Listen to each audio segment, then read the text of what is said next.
peristiwa Yesus mengajar di Yerusalem. Beberapa di antara orang banyak yang mendengarkan perkataan Yesus berkata, "Dia ini benar-benar nabi yang akan datang." Yang lain berkata, "Ia ini Mesias." Tetapi yang lain lagi berkata, "Bukan, Mesias tidak datang dari Galilea." Karena kitab suci mengatakan bahwa Mesias berasal dari keturunan Daud dan dari kampung Bethlehem, tempat Daud dahulu tinggal. Maka timbullah pertentangan di antara orang banyak karena Yesus. Beberapa orang di antara mereka mau menangkap dia, tetapi tidak ada seorang pun yang berani menyentuhnya. Maka ketika penjaga-penjaga yang ditugaskan imam-imam kepala dan orang-orang Farisi pergi kepada imam-imam kepala, orang-orang Farisi berkata kepada mereka, "Mengapa kamu tidak membawanya?" Jawab penjaga-penjaga itu, "Belum pernah seorang manusia berkata seperti orang itu." Jawab orang Farisi itu kepada mereka, "Adakah kamu juga disesatkan? Adakah seorang di antara pemimpin-pemimpin yang percaya kepadanya? Atau seorang di antara orang-orang Farisi?" Orang banyak itu yang tidak mengenal hukum Taurat terkutuklah mereka. Nikodemus, seorang dari mereka yang dahulu telah datang kepada Yesus, berkata kepada mereka, "Apakah hukum Taurat kita menghukum seseorang sebelum ia didengar dan sebelum orang mengetahui apa yang telah dibuatnya?" Jawab mereka, "Apakah engkau juga orang Galilea?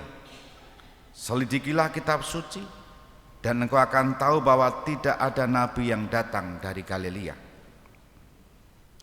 Lalu mereka pulang masing-masing ke rumahnya. Demikianlah sabda Tuhan. Saudari-saudara, selamat pagi berkah dalam. Pekan terakhir ini atau hari Sabtu ini, bacaan-bacaan yang kita dengarkan selama sepekan ini, bacaan harian tentunya, membawa kepada kisah-kisah Yesus yang nyaris memasuki masa sengsara, wafat dan kebangkitannya. Hari ini bacaannya memperuncing, makin viral dan makin menjadi bahan perdebatan siapa Yesus. Tadi kita dengar kisahnya bahwa Yesus menjadi perbincangan di antara banyak orang. Di bab yang sama, bab 7 Yohanes ini, di ayat lain yang tidak menjadi kutipan hari ini, timbul pertanyaan begini. Orang-orang yang akhirnya mengenal Yesus atau memberikan testimoni, menggunakan istilah sekarang, menyebut ia orang baik. Tetapi yang lain menyebut tidak, ia menyesatkan banyak orang. Nah, di teks hari ini, ayat hari ini juga sama. Belum pernah ada orang yang seperti orang itu, berkata seperti orang itu. Perdebatan, pertentangan.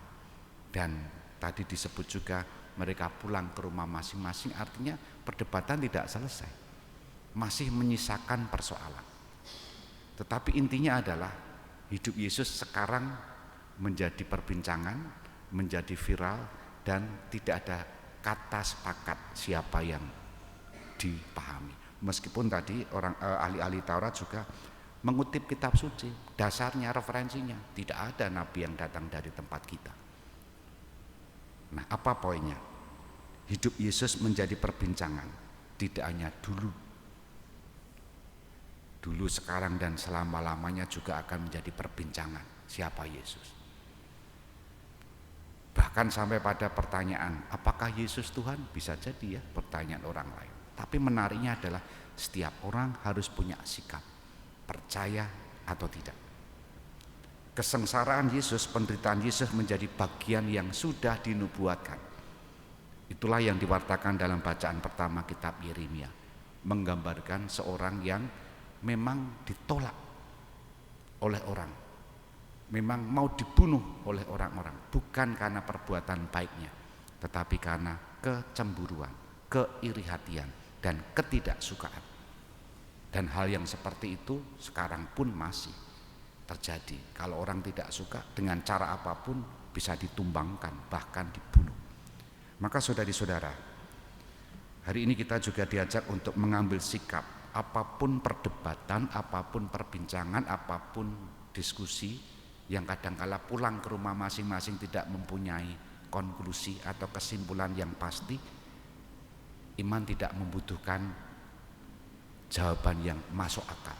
Kadangkala iman membutuhkan jawaban yang sesuai dengan keyakinan dan bagaimana sikap kita terhadap Yesus itu.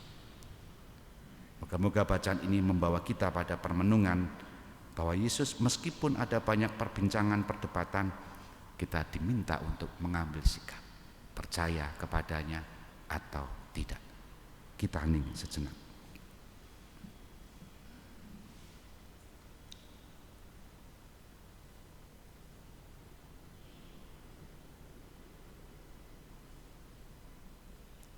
Dimuliakanlah Yesus yang dulu hidup, sekarang dan selama-lamanya.